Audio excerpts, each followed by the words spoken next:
Joyce Komle Podno erwadhi e county ma Kisii kuma kaluwore gi ondamo mane county commissioner ma Kisii Tom Anjero oketo mar dhiyo jogo maloso kuong. Obila omaka chije ariyo e gweng' ma Kionganyo mantiere Nyaribari Chache e Kisii County mano gi ketho mar chwako kuong kuom higni 5. Kotere gi komanda manyien mar Kisii County Charles Keses, Obila koro chako kawo ondamo e county no e neno ni gitieko tim mar chwako kuong maricho. Keses bendo chiwo siem ne jogo ma pod odagi luwo chik. Kaka wuono gokinyi Obila opuko kuong ma iluongo ni Kangara maromo lita 10,000 kaachiel gi chang'a lita 10 bende nomaki karanyisi.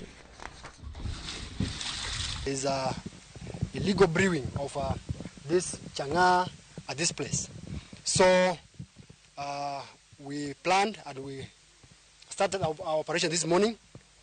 We came, we found this is what has been happening for the last 5 years from the background information that we have.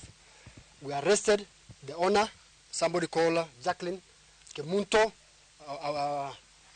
with her husband, a couple, with 4 other brewers, and we managed to recover or get an exhibit of 450 liters of chang'a.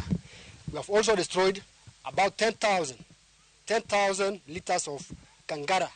What has negatively been trending, those homicides, those deaths, the too much pombe you have been seeing here, should be a thing of the past. Those demonstrations you have